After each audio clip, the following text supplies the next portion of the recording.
Hey, what's up, guys, and welcome back. First of all, if you would like to support me and the channel, my PayPal will be in the description. So, I'm back with a movie on Anime King 3. Someone was speaking to me about the Flash series in the comments, and they wanted to see the Flash without limitations.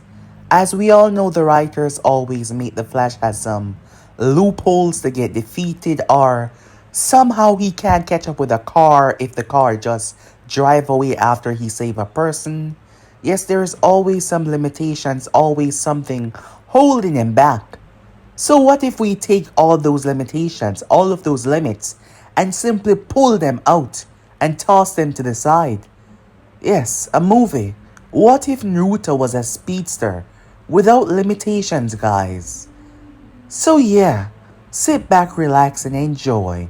Because I do hope you enjoy this one. So let's begin now, guys.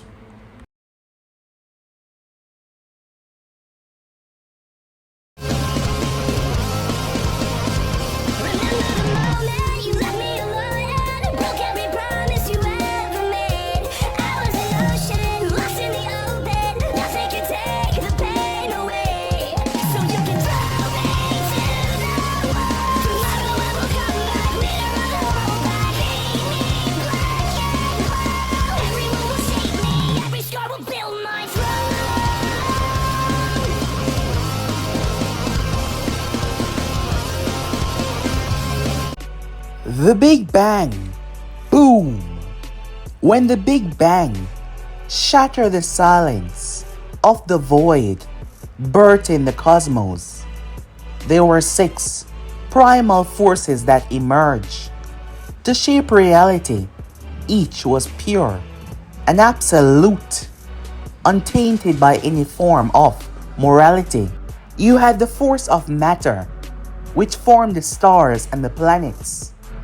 You had the force of life, which ignited sentience and also growth as well. You had the force of time, which unraveled eternity into sequence. You had the speed force, which governed movement, acceleration, and the chase as well. And then you had the still force, its opposite, the domain of infantry, inertia, and collapse as well. But the sixth force, number 6, was something else. It was known as a Transcendent Flow, a rarely awakened energy. Strangely enough, it was older than speed itself. It wasn't just the force of boundless movement. It's not just fast. It is something else entirely. Something capable of exceeding reality limits, crossing time, distances like that, folding space, even outrunning death, even logic itself. But number 6, it had no wielder. It was not meant for gods. It was not meant for titans. It was meant for something else. A soul that is born broken by fate, yet burdened to outrun time itself. A whisper through the cosmos. Thus it waited. Centuries later, all he remembered was running. He knew that from day one. He was always running. His blonde hair swayed as he dashed through the foliage. The heavens cry, crackle with lightning, boom with thunder. He jumped and leaped and ran. Since he could remember, he's been running away from his problems, refusing to stay one place. Behind him, tearing through the foliage, was a rather large animal, dashing through the night. Naruto saw. He saw it. As he ran forward, he jumped and grabbed onto the vine, swinging across. The beast, a massive bear, unable to stop itself due to the slippery stone that it was currently sliding on, fell and crashed down below. Naruto flipped and landed to the other side. He looked down. Whoa, that was close. Naruto Uzumaki Blonde hair, blue eyes, whisker marks on both of his cheek. He was 10 years old at the moment. You see, Naruto was an orphan. He's been an orphan since he could remember. He once lived in a village known as Konoha, but no longer. The people there despise him. They hated him for reasons that he couldn't quite understand. It was like his existence was a problem to them. Naruto has been running ever since. The people there used to chase him at night. Even older teenagers attacking him, throwing stones. He always ran, especially on his birthday. Twice they caught him, and they beat him until he was bloody. No one was ever brought in, as the culprits were never brought to justice. The Hokage could never truly give him a reason why he had to suffer. He couldn't tell the amount of nights that he went to his bed crying, pouring his eyes out. He was a child as well. What did he do? What did he do to deserve such pain? He couldn't take it anymore. He decided to run away. It took him months, as he was able to crawl into the back of a rather trustworthy caravan within Konoha. With his supplies and his equipment, when he was 8 years old, Naruto left the village. It took days. The one to truly focus on his disappearance was a teacher that has been watching him, Aruka Mino. But by that time, Naruto was out of the land of fire. There was only one thing that Naruto was searching for: a home. People that would care for him. People that would see him as a friend, a comrade, perhaps even build a family. That was the only thing that he seeked in this world. Someone to be there for him. And for him to be there for someone as well. Someone to rely on him. And for him to rely on someone. He was so lonely. And he had no one. However, that was 2 years ago. And he's been running ever since. Making sure not to stay in one place for too long. Ensure to avoid public spaces. So no one from the village could identify him if they were out on missions or something.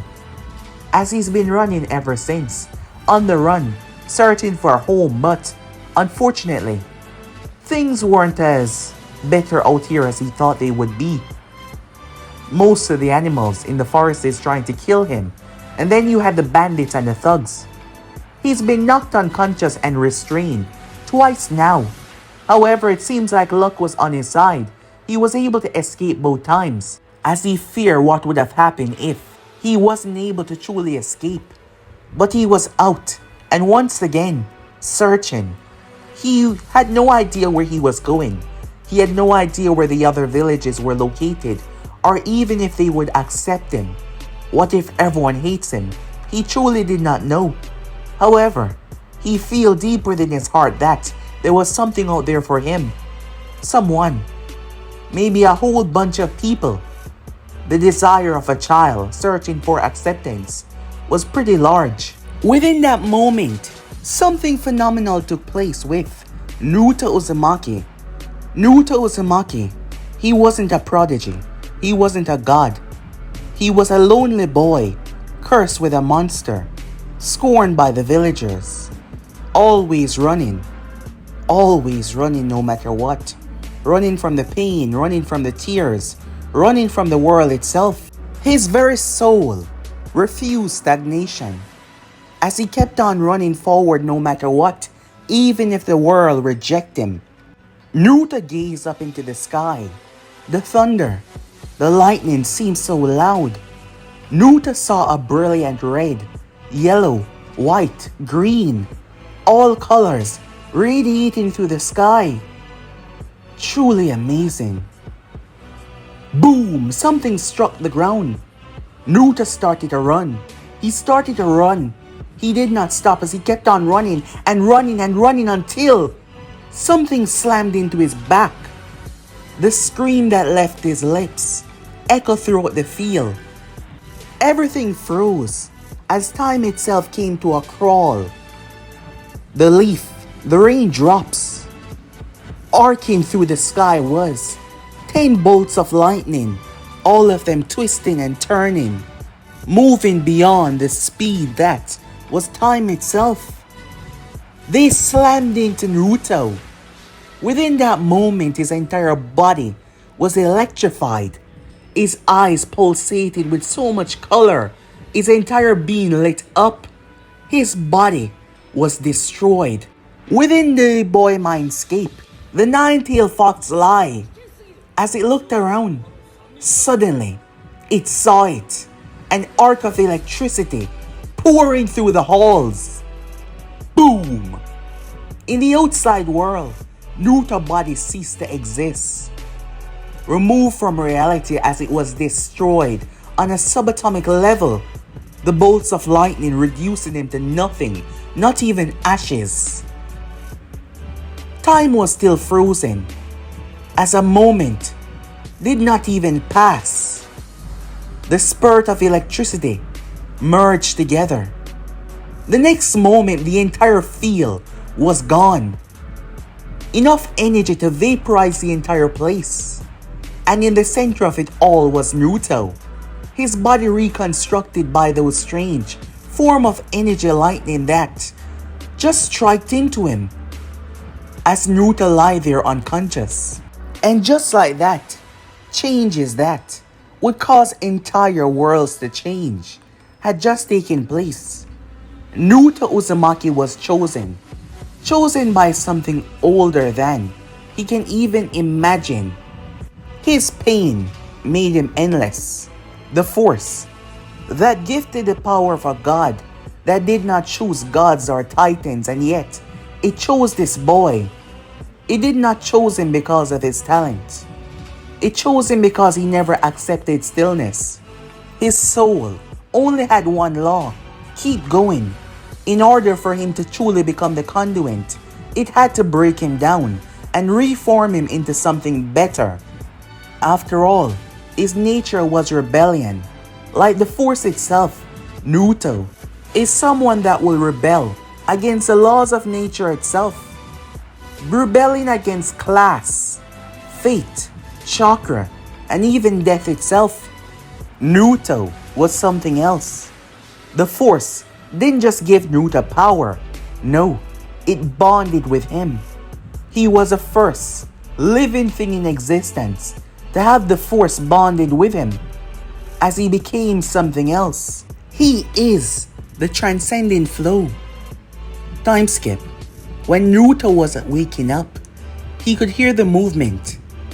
There was a wolf smelling him. After all, he was within the wild. Naruto's head feels so groggy. His eyes slowly open. The moment the beast noticed that he was awake, it started to growl. Naruto freaked out immediately. He got up and ran. However, when he looked behind him to see if the thing was chasing him, Naruto saw water.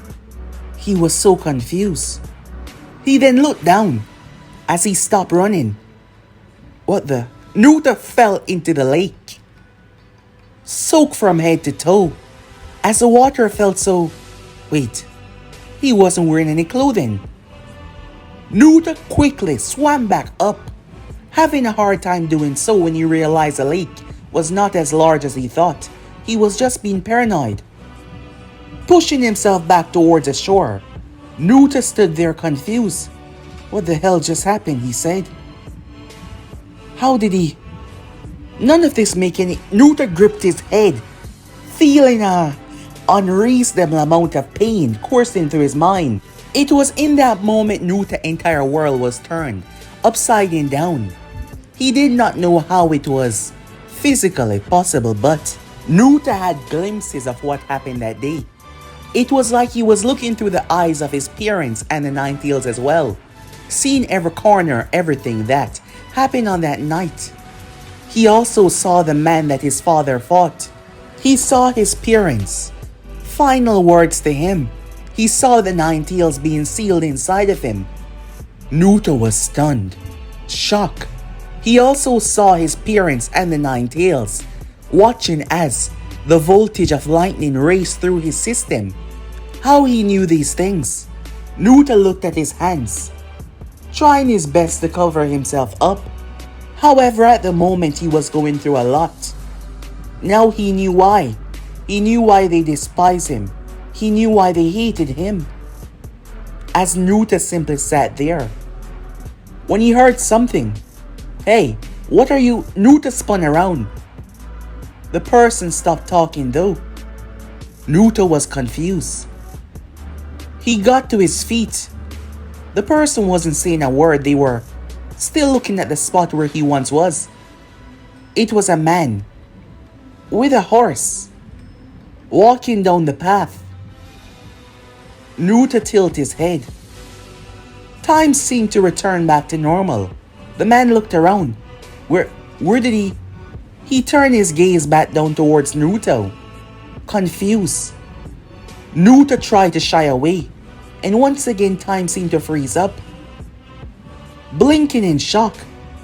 Am I doing this? He said, confused. Naruto walked around. As he saw, there was clothing on the back of the horse. He grabbed some of it. Using his hand to tear it, he wrapped it around his waist. It was a cloak, as he also covered his chest as well. The man was still not moving, as Naruto was confused. Looking closer, Naruto realized the man was moving, but barely. It was like he was moving in slow motion. Naruto ran. He ran away. His eyes were truly shocked when he saw the foliage speeding by him. Naruto stopped and looked around as he saw the distance between himself and the man. He was perplexed as he looked at himself, unable to believe what he just did. Time skip. It's been 1 year. 1 year since that event took place. It did not take him too long to understand. He was shocked as he saw his father's face before. It was Minato Namikaze, the fourth Hokage. He did not know his mother's, but her name was Kushina. He saw it. He saw them all through their glances of memories. It was their last memories. Even the Nine Tails as well. The Nine Tails being trapped inside of him. Something happened though. When that strange lightning hit him, it did something to them. Naruto did not even notice a change. His eyes were white. Almost like he was blind, but he could see perfectly. In fact, he could see much clearer than before. His hair now had some red highlights in it. His body had changed in many different ways. He was fast, like insanely fast. He could slow perception and everything around him. It took him some time to truly learn and understand what he can do. But there was one thing clear, though: he was never returning to Konoha. He understood that they were angry because of what he held, but despite no longer having the beast, his father was their once leader. His father gave his life. Both of his parents did, and yet they treat him so horribly. He wanted nothing to do with them. Naruto was still searching for acceptance, able to cover much more ground now, as he was growing more and more powerful by the day. Running was wonderful, beyond ever before. Naruto found himself heading towards a village, hood over his head. Due to his now advanced speed, things weren't hard to get, as he could grab things without people even noticing. He's never been to this village before. Naruto had still yet to find anything that he was looking for. Acceptance. He noticed there was a fire. As he decided to investigate, why would there be a fire in the center of the village? He ran, making his way on top of the building that was the closest, as he observed what was going on. A young girl. Her hands were bound as she was tied to a post. Wooden logs surrounding her. Every person there had a stake or some kind of weapon in their hand. "You are the monsters!" she shouted at them. She was angry, but she was gagged. "You deserve what is coming to you, you witch," the man that gagged her said. Tears pooled down her face. She has been an orphan. Her parents died when she was much younger. She barely remembered their faces. She's been an orphan since. However, this village, while it might look like your run-of-the-mill small villages, they were not good people. Most of them weren't. They were selfish. They did not look out for one another. She was attacked. This man in front of her was one of the culprits. However, she was special. They tried to take advantage of her. She was 10 years old. She was young. Her rage, her cries, trying to fight them off led to her awakening something special. A bloodline. Something that she didn't even know that she possessed. The small memories that she had from her parents. She remembered them speaking about their true home. Something that they had to flee from, but she couldn't remember. She was able to create crystals. She created an almost crystal tree that ripped through the one that was trying to pin her down. However, this man that rallied the others, claiming her to be some sort of witch, a monster that randomly attacked. He did it on purpose.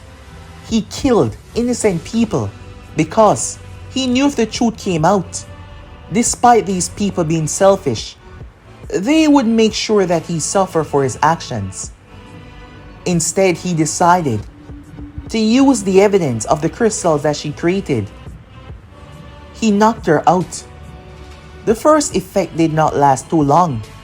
Thus, everyone was calling her a monster, a witch, a demon child.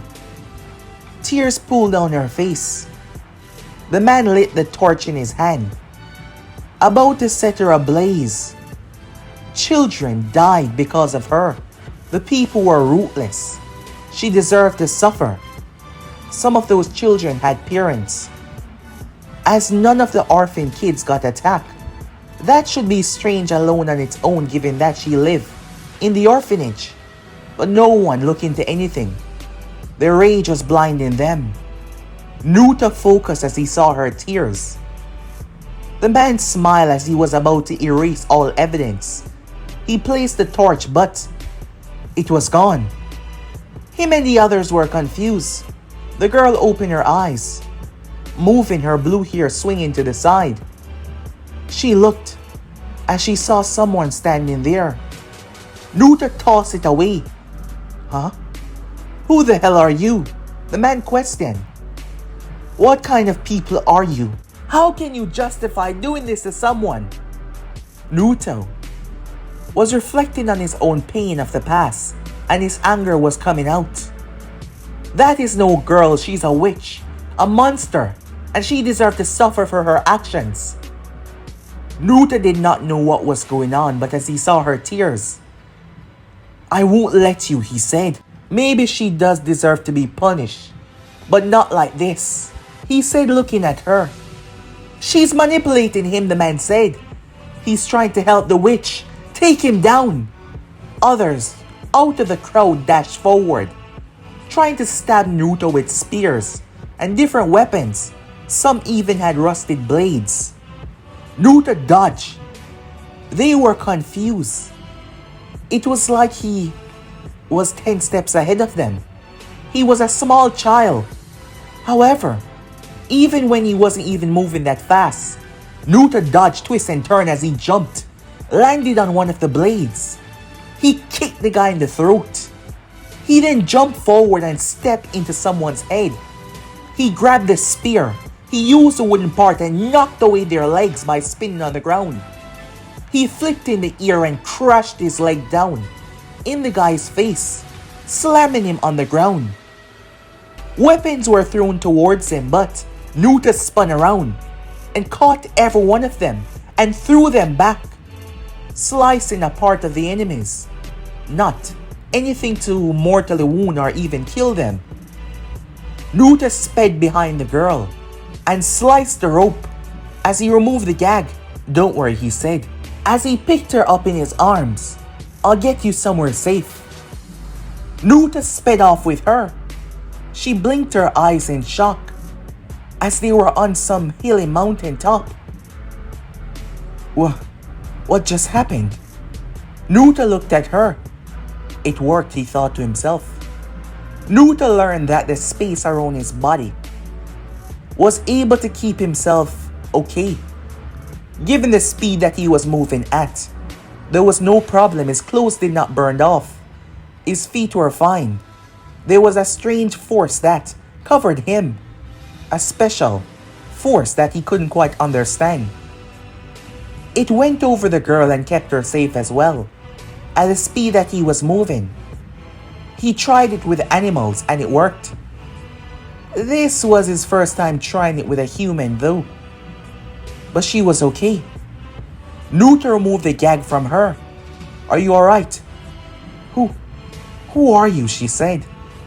"I'm Naruto Uzumaki. What's your name?" "Guren," she said. "Just Guren?" "Yes. Just Guren." "What happened back there?" Naruto questioned her. Why were they trying to? They're monsters.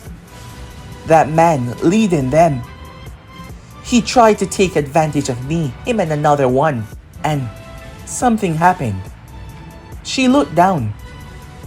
I'm not sure what happened, but his friend died, and he told everyone that I did it. He killed innocent people because he wanted to frame me so I wouldn't be able to tell anyone. And they believed him. But I didn't do anything. I didn't, she said, looking away. Anger, sadness. Naruto was quiet. When she looked up, she realized why. He was angry. Seeing himself more in this girl, Naruto sped off. Guren thought that he left, but he arrived and slammed the guy into the ground. She was shocked. The man was confused. Naruto stepped on his back. As he grabbed his face and pushed it in the dirt. You lied. You tried to take advantage of her, and when you were stopped, you lied. What kind of monster are you? She's an innocent girl. You let go of me. You know nothing, he said. Tell the truth, Naruto said as he punched him in the face. The man tried to fight, but Naruto punched him again. He tried, but Naruto picked him up and started hitting. Moving so fast, the blows, despite Naruto's arms not being that big, the blows were triggering as the man collapsed. Stop, please, he said. Fine, I lied. She didn't kill anyone. Stop, he begged. His nose leaking, his mouth leaking as well. Naruto clenched his fist, but Guren, she grabbed his hand. As Naruto was surprised that she stopped him. Have you ever killed someone before? She questioned. He shook his head no. Then don't do this for me. It affects you in a lot of ways. You don't even know me, she said. As she released his grip, the man was bloody and on the ground. As Guren stepped towards him, you ruined my life. For the actions that you took. You're a monster, and you deserve to die, she said. Naruto watched as a blade of crystal formed in her hand. The man opened his eyes wide, pleading as she swiped. Blood sprayed on her face. Naruto stood there as she collapsed to her knees and started to cry. Everything finally set an end, the fact that she almost died. What they tried to do to her, know that she killed 2 people. It started to affect her in ways that, well, despite them being scum, it was hard. She was a child. That is when she felt his arms. No one was there to hug him when he was in pain, when he was sad, but he wanted it. She tried to push him off at first, but she soon started to cry within Naruto's shoulders. There was no chance that she could go back to the village. Naruto could see that. When he voiced his question, would you like to come with me? She barely even knew him. Yet, perhaps it was due to the traumatic event that pulled the both of them so close so quickly. Time skip. 13 years old. Guren was 14 at the moment and Naruto was 13. They've been together for 2+ years now since the event took place. Guren got to learn a lot about Naruto, as Naruto got to learn a lot about her as well. They've been moving from village to villages. Guren was always staggered by his power, her own crystal release developing in amazing ways, but he was something else entirely. His speed could not be perceived by most. But it wasn't just his speed, Naruto could use it in other ways. And it wasn't just speed alone that he possessed. Naruto was the embodiment of the transcendent force. His powers go far beyond just moving fast. He controlled all aspects of motion, including space, time, momentum, vibrations, the flow of cause and effect. Yes, he did.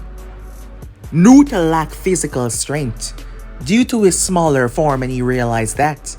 However, his body was constantly evolving to take on the stress of the speed in motion. It was very clear when he learned about the force that surrounded him, that protected him in high-speed motions, but deep down it was far more than that. His accelerating strength. He was growing stronger, faster, more powerful as the day go by. Guren started to test her own, as her crystal release was much more than she thought. Since then, she's been traveling with Naruto, as she wasn't going to go back to that place, and Naruto didn't have a home either, so they traveled together. Each time she saw him use his speed, it just fascinated her. As they grew closer, they found themselves wrapped up in events that simply came their way from one to another. As they arrived to find a young boy, same age as them, he was trapped away inside of a massive test tube of water.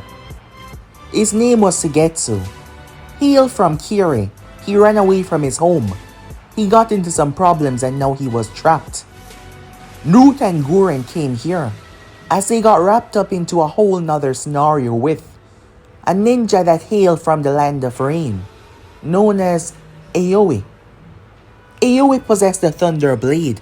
However, on that day, the man who believed he was a god because of a blade truly understand how terrifying Naruto was. Aoi collapsed down to his knees. "Please, stop," he said. Naruto stood in front of the man, vibrating with energy. They had captured Guren. It wasn't him but his friends. He threatened that he was going to kill her. It's been a long time since Naruto felt true rage. Naruto exploded with fury, his speed transcending their point of view. He annihilated their entire force. Naruto's speed around the entire place. Each time he moved, he hit his enemy. Aoi found himself on the ground, beaten to a pulp. Guren was perfectly safe, as Naruto refused to let anything happen to her. Naruto gripped the man by his throat. "You said you were going to kill her. You said you were going to make her suffer. You don't even know her and yet you wish to cause her pain. And now you beg for forgiveness. Why should I grant it to you? You just tried to take away the only person in this life that matters to me. And now, you plead for my forgiveness. Why?" said Naruto. He saw his opportunity as he quickly sent Chakra within the Thunder God Blade and drive it towards Naruto. In that moment though, something took place that changed a lot even more. On pure instincts, Naruto stole the energy. Yes, he stole the energy from the blade. As it returned back to a handle, he could feel it coursing through him. "Here, have it back," said Naruto. Naruto hit Aoi in the chest with a punch that hit like a thunderbolt and launch him across the entire island, his body crashing into a ravine. He wouldn't be getting up after that. As for the one that was captured, his name was Suigetsu. Naruto and Guren came across him. Maybe we should just leave him then, Guren said. Suigetsu was rather cocky. Hey, wait! I was just kidding. I can't free myself on my own. I need your help, okay? Naruto punched the glass as the water sprayed out. Suigetsu formed himself as he wasn't wearing any clothing. Guren looked away. Suigetsu appeared beside Naruto and placed a finger to his skull. Now I'm free. You expect me to repay you somehow, don't you? To work for you.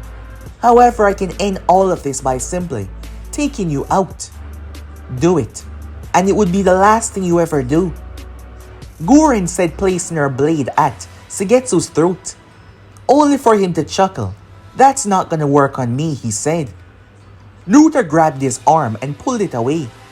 Suigetsu had no intention of attacking him. I'm not going to control you or make you do as I please, but it seems you're alone. Perhaps you would like to come with us. To where? Suigetsu said. To be honest, we're not quite sure, said Naruto. We're all looking for something, are we not?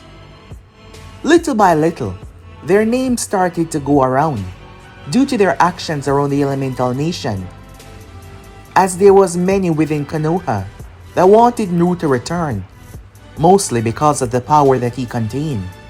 However, things really changed when Naruto became 14 years old. Due to an attack on Konoha, a lot took place, which allocated a lot of their forces away from hunting down the team. Even Jiraiya of the Sannin, someone that was out there to find Naruto, had to step back and focus on the village. However, you see, there was a skirmish within the land of grass. As they were facing the land of hill, Naruto and his team found themselves traveling through the land, where they met someone, a 14-year-old, Karin Uzumaki. Karin was just like them, a girl that was shunned by society for many reasons, used, manipulated, treated horribly. Naruto caught her in his arms. What's wrong with her? Suigetsu said. Checking her pulse, she was alive, but she was attacked by some animal. Naruto questioned. But closer inspection showed that these bite marks are small. What animals did this? Hey, she's over here. 3 men came out of the foliage. You made a mistake thinking that you can hide away from us. We warned you what would happen next. They all paused. They were shinobi from the land of grass. They noticed Naruto and his squad. Who are you brats? Naruto looked up. Did you guys do this? He said. I'm not wasting my time speaking to a brat. Hand the girl over before you get hurt. No. The man was angered by Naruto's word and pulled a kunai. However, Suigetsu jumped in front of Naruto, holding a rather large blade. The blade once belonged to Zabuza Momochi. The team had made their way towards the land of Wave. It is said that a group of Konoha ninjas had saved the people, and Zabuza was buried up with his own sword. They did not know these Konoha ninjas. Naruto did not know them, but they did take the blade. Suigetsu wanted to take all 7 ninja swordsman blade. However, the blade was really large and he was not that big. However, he did send water into his hands to strengthen himself. He sliced the kunai, more like shatter it into pieces, though due to the force that he brought it down with. Only for Guren to jump on top of said blade, kicking the other one in the face before she fired crystal spears into the other one's shoulder, pinning him into the ground. Naruto picked Karin in his arms as he lifted her up. Let's get out of here, he said. When Karin woke up, she was confused and afraid, as they were able to calm her down though. Naruto wanted to know what was going on. Who was she? She told him her first name as they introduced themselves. Guren noticed it, so did Naruto. When Naruto said his last name, she reacted in a strange way. It wasn't until hours later, when she started to trust them, that she told him her last name. As Naruto listened to her story, as he listened to her life, he was angry. He was pissed. And the one that did all of this was a man known as Raizo. Raizo was a leader of the Land of Grass. He was the one that took her mother away. He was the one that subjugated her to this life of hell. He's gone. Sugetsu knew what that meant. Karin was confused, as Naruto was acting so normal, but this girl was a Uzumaki. She was family. They knew where he went. In the office, Raizo was pissed. Hearing that they lost their secret weapon, he was pissed. The heavens were crying as thunder ricocheted through the sky. He saw someone behind his decks. The moment he stepped into his office after another failed debrief. Raizo, who the hell are you? He said, refusing to show any fear. You hurt Karin Uzumaki. You took her mother away. What do you have to say for yourself? Do you know where she is? That girl should know better than to run away from me, Raizo said. She's my property. She belongs to... Raizo could not finish. His lower teeth were shattered as Naruto uppercut the man. 55 punches in a matter of seconds. Raizo was on his knees, coughing up blood. Naruto stepped into his face and bashed his head into the ground. Naruto grabbed his face and ran it around the office. The commotion caused several grass ninjas to enter. As Naruto held Raizo, who was barely clinging on, they all descended. Naruto sped around the office. Their weapons were gone. Each and every one of them found themselves laid out in the hallway, in agony. Raizo blinked as he looked up, blood dripping down in his own eye. I knew this world was a horrible place, but the more time that passed, the more I can see the wicked, corrupted part of mankind. You people. It is always us, isn't it? Either we have something special or can do something special, and you people believe that we're some sort of property, that you control us. Naruto said as he gripped the man by his throat, squeezing as tight as he could. Raizo started to turn blue. People like you sicken me, said Naruto, and I've been forced to watch in the past. Believe that I was above it, believe that I could stop it with my words, but maybe words aren't the only things that are needed, Naruto said. Maybe what is needed is... Naruto's hand started to vibrate. Death. He drove his hand through Raizo's chest, stabbing him in the heart. All life left Raizo's eyes as his body collapsed down to the ground. Naruto stepped out and sped away, leaving the place as the people arrived to see their leader dead on the ground. A mystery if there ever was one. The only thing that was seen was a strange, blonde-haired, red-headed child, a mixture, and that was for the ones that were placed outside. They saw the glimpse the moment they stepped inside. When Naruto returned, Guren demanded to know what happened. Where did he go? He was just so angry. Perhaps you're right. Naruto expected her to be angry off him just running off and doing what he did, but she was agreeing with him. Don't get me wrong. I'm pissed that he went off on your own. We're supposed to be a team. As Naruto looked down. However, maybe some people deserve what they get, she said. After hearing what they did to Karin, her mother. Maybe there's a reason why you're so fast. Maybe there's a reason why you've been able to gather all of us. I mean, you helped me without expecting anything. You just wanted to help me. And along the way, we've gathered Sugetsu and now Karin. People that have nowhere to go, people that have no home. Maybe you're the one that's gonna find us a home, she said. Her words had struck Nuta deep. He never thought of it like that before. He was searching. He never expected that might mean he can also build one as well. As he found himself feeling different, Karin decided to accompany them, as she didn't want to go back. So they left. She learned a lot about them. Sugetsu and her really got on each other's nerves for some reason, as the other two found it rather amusing. As they kept on going, after a few days, their group was attacked. It seems that their group was becoming more well known. A team of mercenaries. Their job was to bring them in. And this team was no average team. Newt and his group were split up as the explosion took place. They were prepared for them. Nuta got everyone to safety really quickly, but he was then targeted, dodging and weaving out of the way, strikes attacking him from left and right.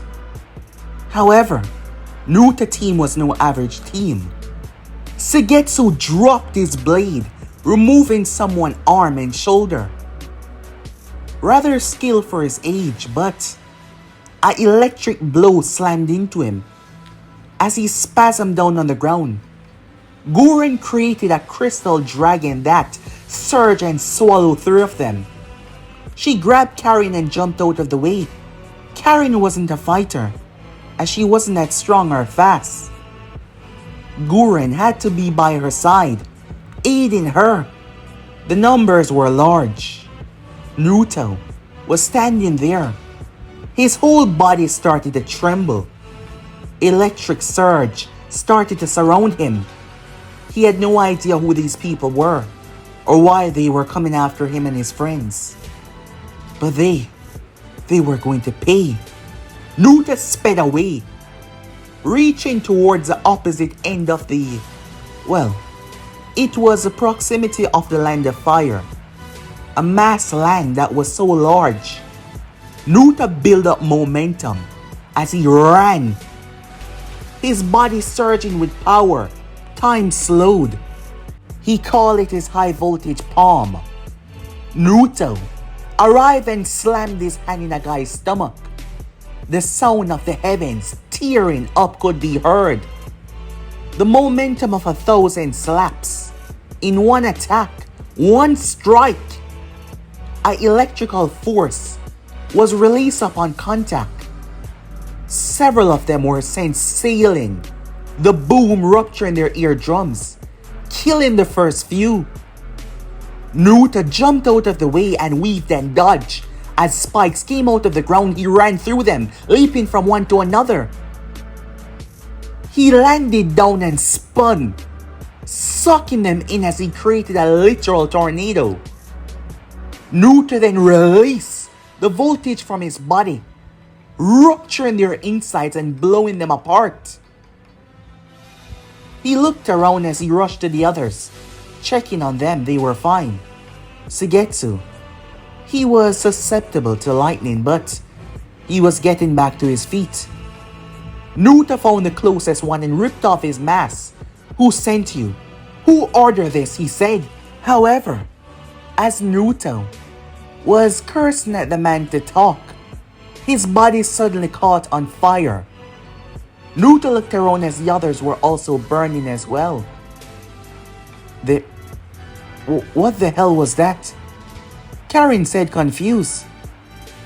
"I don't know," said Naruto, really confused about what just happened. A distance away there was an observer watching, as Karin whispered something to Naruto. Naruto snapped his gaze towards the man. He sped off, jumping from tree to tree, making his way to get out of there, when suddenly he bumped right into Naruto as he fell back. He tried to get to his feet, but Naruto kicked his leg away. He tried to get up, but Naruto rubbed his hands together and slammed both of them on the man's chest as he created friction, electricity sparking. Naruto grabbed him and sped forward and tied him to a tree as he tore the mask off his face.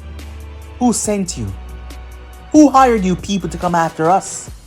Speak," said Naruto. However, foam started to come from his mouth.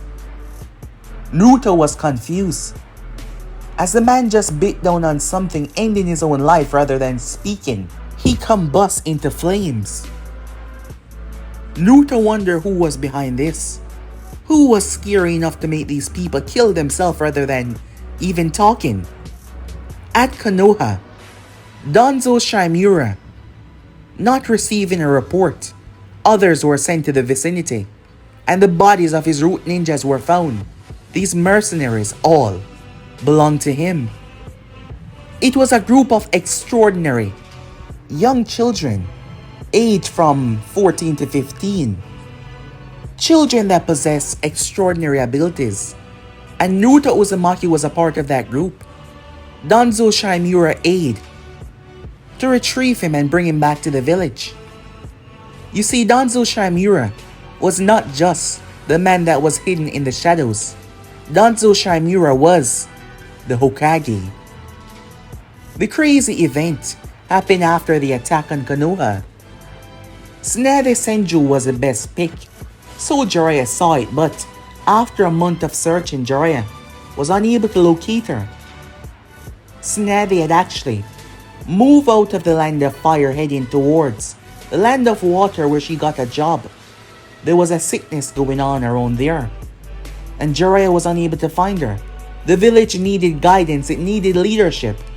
Danzo personally spoke to the daimyo, and he was given the title. Jiraiya came back, shocked to hear the news. A month and a week had passed after he came back. His time was up. Danzo Shimura was playing his part, trying to assure the people that everything was going to be fine. In the silence of the darkness though, there was a lot of actions that were taking place. The one-tailed Jinchuriki had still not yet been returned. Yamato, a very powerful member of Root once, was the one that subdued the one-tails with his wood release. The San had betrayed them as Danzo saw it by siding with Orochimaru even though they were tricked. The siblings were captured and they weren't given the go-ahead to go back home just yet. Danzo would not allow that to happen. Great changes has to be made, and a payment was set for their attack on their village. After all, they were weaker than ever before now, losing their tail beasts. The Sand Ninjas would not stand a chance against Konoha Ninjas. Danzo Shimura was within the world understanding what was taking place in the outside world. Jiraiya brought up the point, as Jiraiya knew that the man was up to no good, but Danzo gave him the go-ahead to find the boy and return him back home safely. But that was a trick. To take away the suspicion, he also gave him the go-ahead to find Tsunade as well. The village needed back a strong medic. Jiraiya did not trust him at all.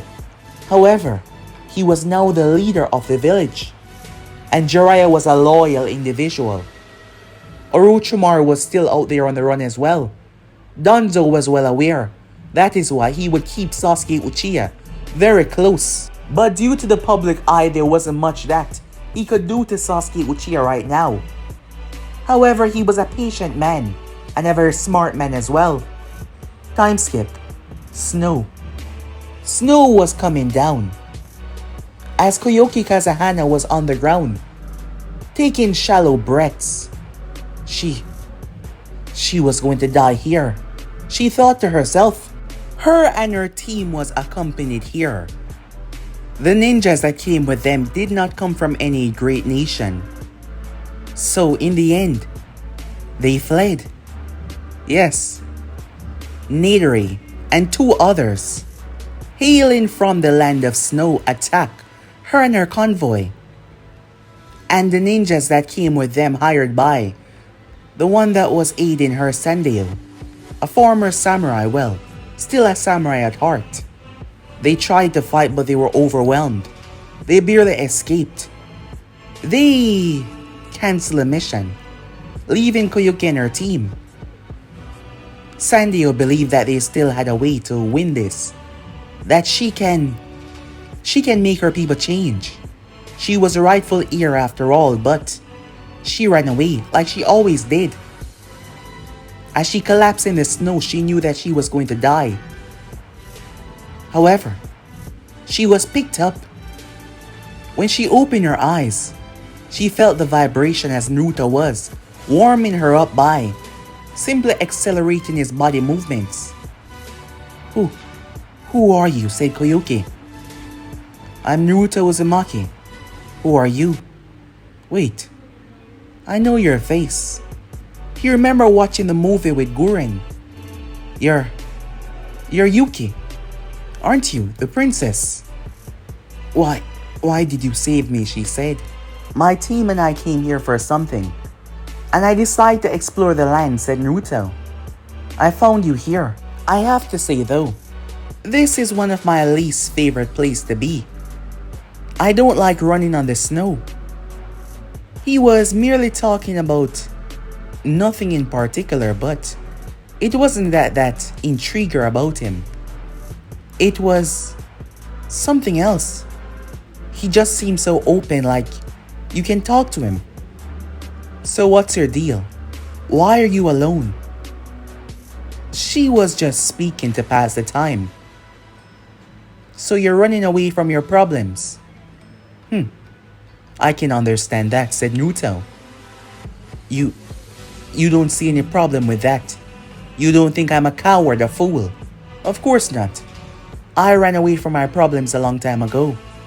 Sometimes it is best to run away when you don't have anyone counting and believing on you. It's best to just leave. I mean, what's the point? There's no one there to say that, welcome home. They're happy to see you. Otherwise though, if you do, I think you're a bit selfish, he said. That's if you do, he said to her. I mean, having people wanting your existence in their vicinity. I think that is the most wonderfulest thing ever. His words affected her more than she thought. As she looked at him, when they heard something. What's that? Naruto turned as he saw. It's a train, said Koyuki. What the hell is a train? Said Naruto. The lights emerge. Naruto started to move. It's over, she said. Let me go. I'm just weighing you down. You can't outrun a train while holding me. Naruto smiled. I guess you don't know who I am. How about I show you? She felt it. As Naruto speed through the tunnel, Koyuki was shocked. How did we... She was confused. Naruto's team was there waiting on him. As he placed her down, Guren, watching her very carefully because she was in his arms. He made his way over to them. Wait, I've seen your face before. She's Yuki, said Naruto. You remember that movie that we watched? Oh, wait, what is she? The train flew by them. What the hell is that? Said Guren. A train, said Naruto. It was the first time either of them were seeing one.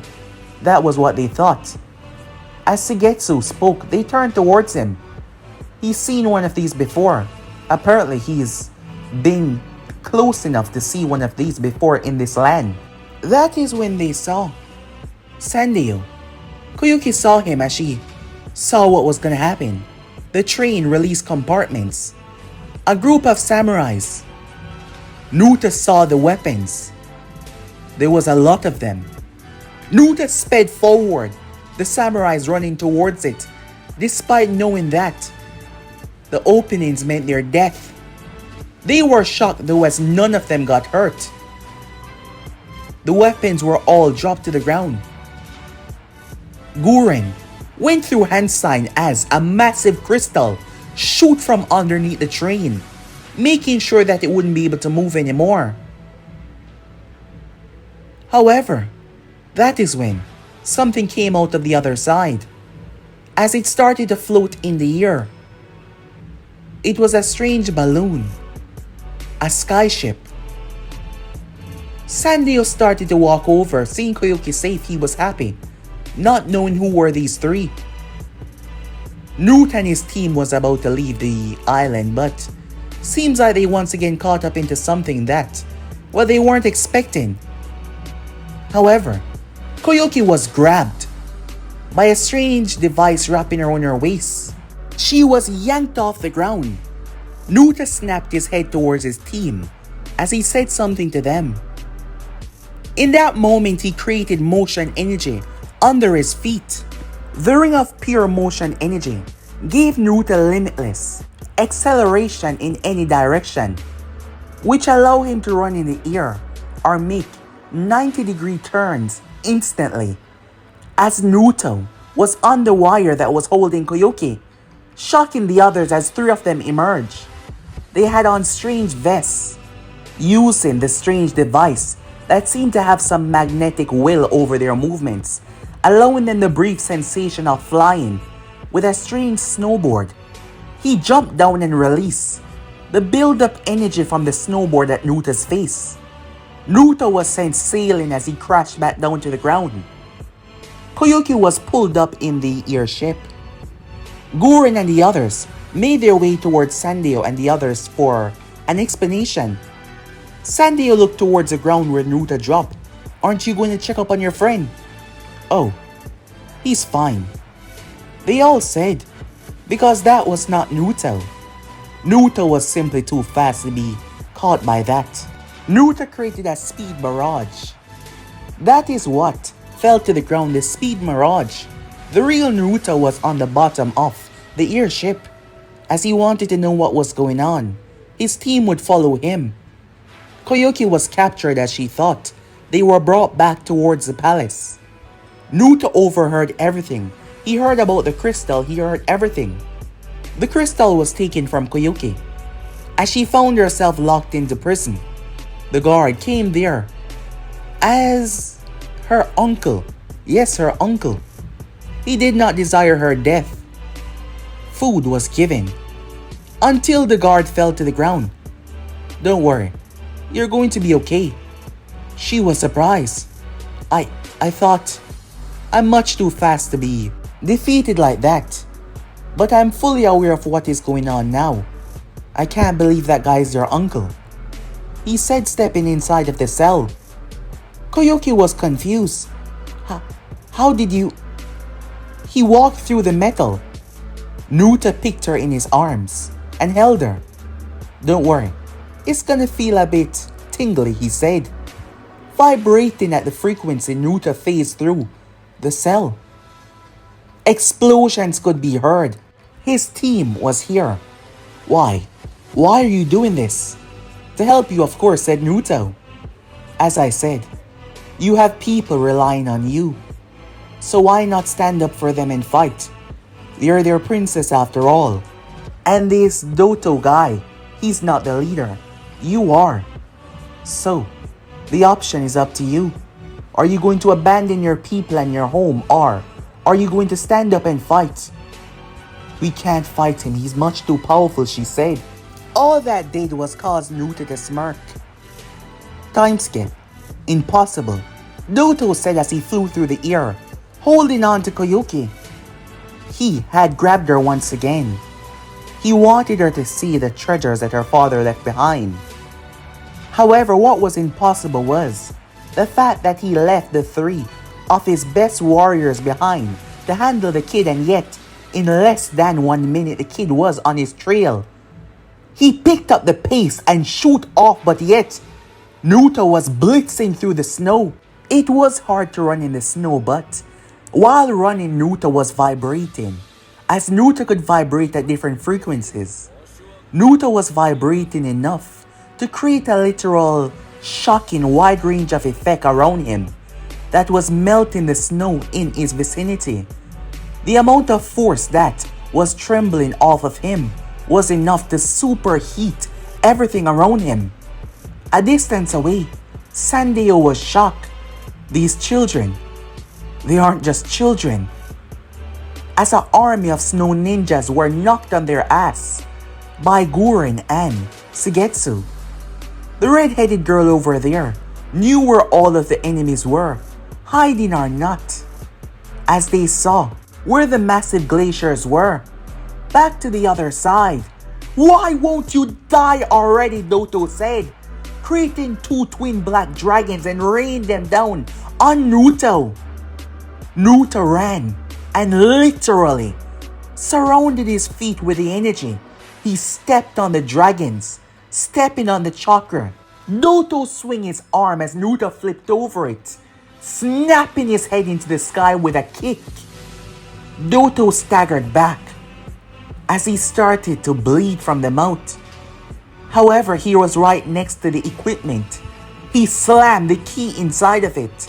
"With these weapons, I'll be sure to kill you," he said, only for Naruto to punch his armor. Impossible. The armor started to malfunction, all the connected energy inside of it erupting. It blew a fuse, causing him to slam over to the side, accidentally turning the key. However, the so-called weapon that he was looking for wasn't exactly what he thought it was. The ice started to melt. Koyuki was shocked. She couldn't believe it. The ice was melting. It reminded her of something her father told her when she was younger. Naruto raged as he summoned every ounce of chakra and created a twin black dragon. The monster surged with energy and shoot towards Naruto. As Naruto started to vibrate, the attack went right through him. The problem was Koyuki was in the line of the attack. Naruto heard her scream. Everything slowed down as Naruto ran, literally vibrating and running through the dragon. Koyuki, perception, saw the blur in front of her eyes as Naruto wrapped his arm around her. The attack exploded, destroying the entire place. Naruto started to laugh. "I told you," he said. "You wouldn't be able to defeat me. I win just like before," he shouted to the heavens. However, he was speechless when he saw Naruto and Koyuki fizzling out of the ground, literally vibrating out of it, as Naruto had moved her in time. No, he said, wanting to rip his own hair out. "It's time that I end this," said Naruto, as he blitzed towards the other side. Naruto then ran. All the electricity gathered into his fist. His hand became the size of a large tree. Not his physical hand, but the electrical surge around it. Naruto's eyes went wide. "Wait, no, stop!" Boom! His armor ruptured as he was launched, slamming into one of the glaciers. There was no coming back for him. Not in the slightest. That is when the perfect reflection showed Koyuki her father once again. She cried. However, for the first time in a long while, tears of joy. Time skip. Despite not coming here for a mission, as their job was simple, they were supposed to aid someone back to their home. But that took less than a couple of minutes due to Naruto. But before they could leave though, as Koyuki had taken the reins, despite possessing military force, the Land of Spring, now renamed, did not have a military village. Naruto and his group was shocked because she had an offer for them, knowing that they didn't have a home. She wants to rebuild Snow Country, more than just a land of trade routes, a place where those cast out can have a great nation they can live in peace. A new kind of shinobi village, not bound by politics, but strengthened by freedom and loyalty. Actually hearing something that he was looking for the longest time now. Naruto found himself hesitating until Guren spoke. "Do you think we can really belong here?" she said, her being the first to voice her opinion. as a group of them were gathered to discuss their next move. He realized they don't have to keep on running. They can build something now. As Naruto gazed up towards the heavens, remembering what she said to him when they first met Karin. "We're not just staying," he said. "We can help build and change as well." It turns out to be the best decision that they made as they stuck around. Days turn into weeks, and weeks turn into months as they reside at the land of spring. The popularity of the village started to skyrocket. In just a small amount of time, as 3 years passed by, the land of spring was changing everything. Koyuki, she took over as a daimyo of the country, but she wanted others to rule underneath her, and she wanted people that she trusted. Naruto had the speed, he had the skills to train the future generation. There were so many ninjas there. However, due to the changes in the land, they lack experience with a different climate. So it was hard for them to operate outside of their own home. Not to mention, they possessed the quantity but they lacked the quality. Naruto developed a group with Suigetsu there as well, being the sword master to teach a new generation. There was a lot of talented people here, but their skills were covered by a lot. The past had been truly tragic. Due to her special abilities, Karin, she always wanted to truly understand the human body, especially when it comes to medical ninjutsu, as she created a huge department under Koyuki rulership, and also Guren. Guren created a special militarized special squad, as Guren had certain tasks in this area. Every village needs a special squad after all, as Naruto and her worked closely in that development. His name started to spread more around the elemental nation, the land of spring. It wasn't just the snow that made it great there. Well, to some people. You see, they had the most technologically advanced equipment in the entire world. After all, they had trains. They were working on developing more. And now that the village was stable, more countries started to reach out to them to form partnerships. As Naruto accompanied Koyuki towards their meetings, the time passed as he grew. Every member of his group grew. There was a problem though. The 5 great nations started to notice. The problem was their balance of their technology, their shinobi growing skills. They started to become too powerful, and the other great nations did not like that. It was never truly put in place due to the fact that the village has always run under one leadership. Daimyo, Kage, all of that was under one name. However, Koyuki symbolized Naruto as the Yukikage. Yes, she created the title. And that was against others' belief.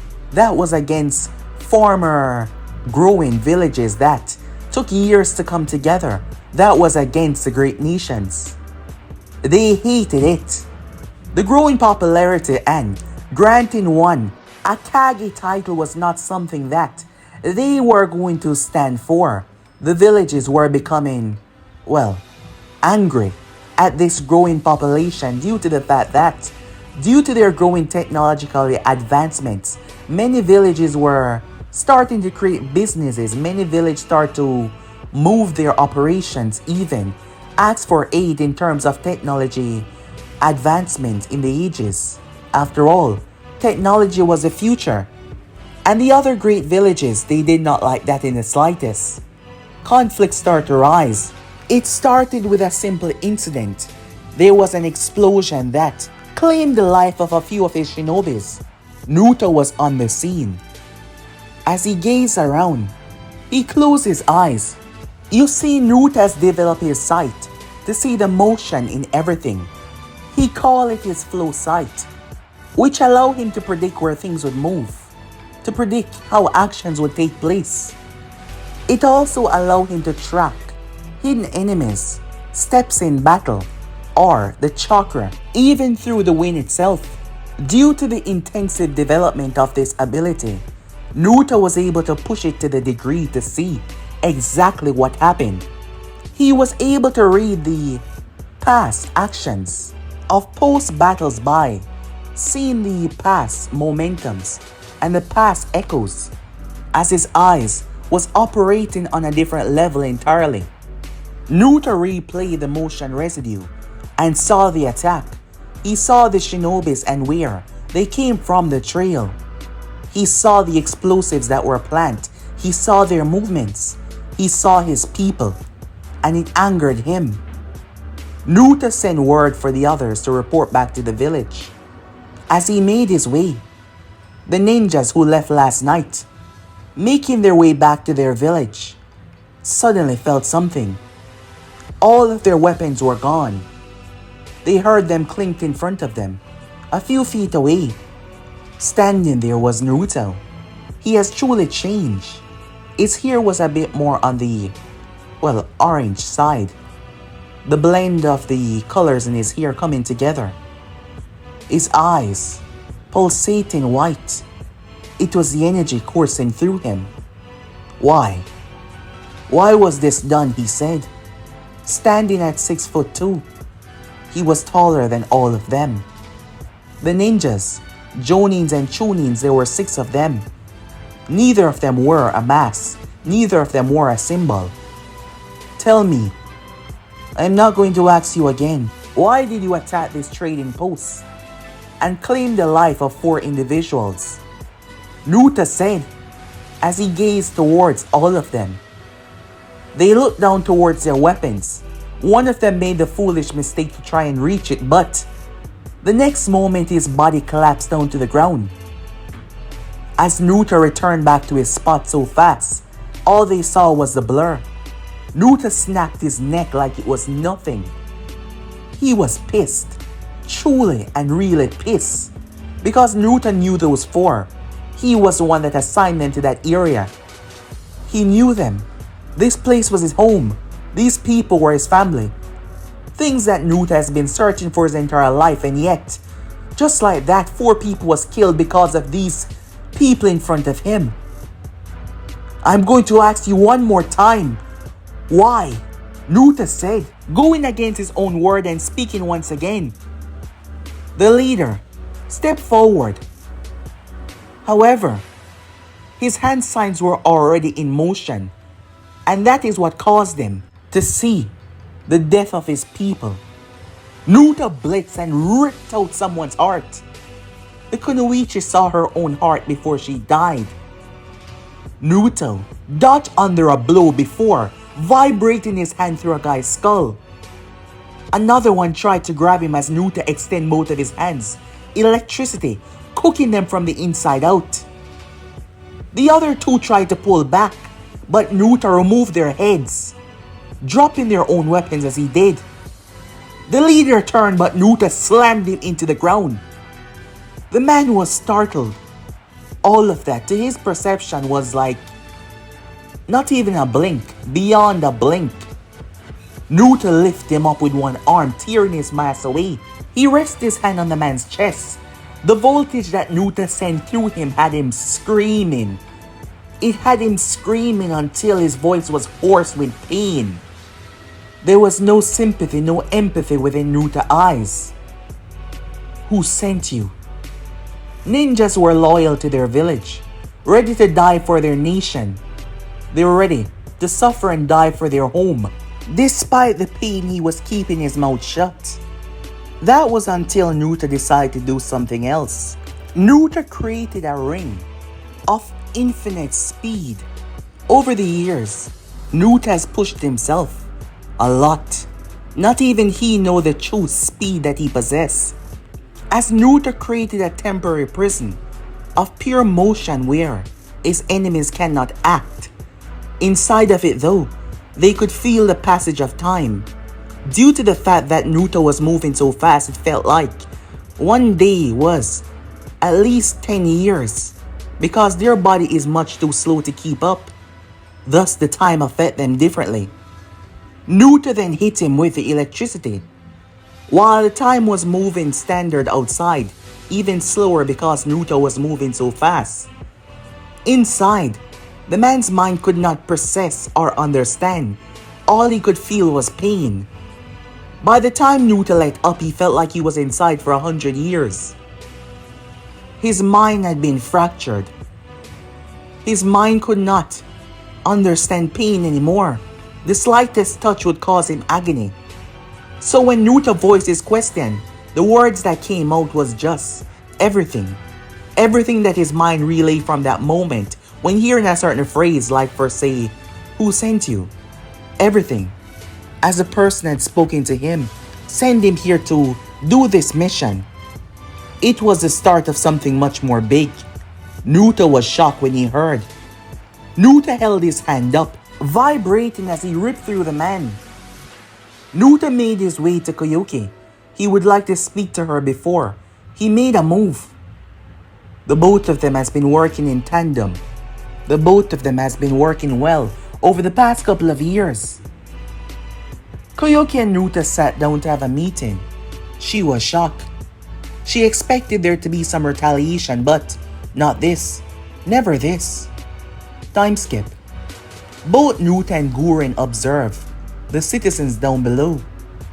We have to fight, Guren said, without a doubt in her mind, refusing to let anyone come here and ruin all that they've built. Over the years, they've been focused on nothing but growing themselves and growing those around them as well. And they've turned everything into a paradise for their people, helping those that need help. People that didn't have a home, people that needed a home. They brought a lot of people here. Their economy was boosting. There was so much differences, so much changes. As they gazed down, Guren turned towards Naruto. There was no doubt in his mind that they would have to fight. First words, Koyuki wanted to see if there was a better way to stop this, to prevent chaos. However, there was so much stubborn people in this world, so much arrogant people that refused to bow down. Guren was looking at him as she opened her mouth to say something, but she decided that this was not the time. Time skip. A scout was sent. The land of stone was the closest to this area, as the other villages were much far apart. This attack was done by Oniki. You see the land that was taken by the land of spring. It belonged to them. However, due to the chaos that was taking place all those years ago, the land of stone had wanted to seize the area that surrounded that spot. But due to their growing economy, due to their changes, and their power growing, and due to their mission in flux because of people witnessing their greatness, well, it started to cause a boom in their economy, and changes started to be made. All type of things that were grown, things that were brought, imported from the land of stone, they started to come from the land of spring. Their climate was wonderful. It was a springtime after all. Things grew splendid. In a way, their fruits and vegetables, their exports were becoming a big boost, not to mention due to their train and their fast movements, and due to their efficiency. Well, other businesses were going down. All of this could be changed if the land of stone simply opened up the avenue due to the other people in the other direction, but greed, power, money. Even if Oniki wasn't on side with this immediately, the elders would not stand for it, refusing to let a small village overtake their businesses. A scout was sent because the team that was sent there to cause mayhem and confusion did not return. The scout was stopped. He was imprisoned inside of a crystal jail. It bound his hands and legs. He was shocked. He did not even sense her, due to the fact that she appeared out of nowhere, as Naruto was behind her, without his headband, without show signs of anything, as this was supposed to be the standard attack plan. The attack was coming, but this was not it. The scout was sent due to their missing people. Oniki, the name of the stone, was not placing forward just yet. Other villages would be seeing them as bullies, but everyone was feeling the stress of this rising economy. as they were slowly becoming the richest nation, surpassing every great nation combined in terms of their wealth.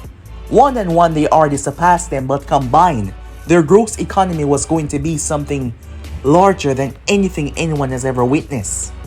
Thus, that is where the problem lies. There was no way that the great nations would stand for this. They have been too powerful for too long, and they refused to bow a knee. And due to the title that Naruto was given by his own daimyo, well, many did not like that. Konoha has been rather silent. Danzo Shimura, the man that was supposed to bring everything coming to a crushing stop. Now that was strange. He himself was a very twisted man in every single way of the word. The scout found himself trapped as he played the innocent. However, Guren started to crush him, allowing the crystals to expand. Blood poured from his mouth. He pleaded with them. He begged them to stop. Enough of your lies and games. We know why you're here. Don't worry. You're not going to die unless this takes a very bad turn. Naruto grabbed the man. Him being too tired to protest or fight back due to the crushing of his, well, everything. He looped his armor on Guren as they made their way. Naruto arrived towards the gates, literally at the land of stone. No hesitation, no fear. He spoke in with Koyoki and decided to take her away first. He slaughtered some of theirs. However, he was still angry. Guren was there to keep the peace, as she was going to try her best to see the best foot put forward first.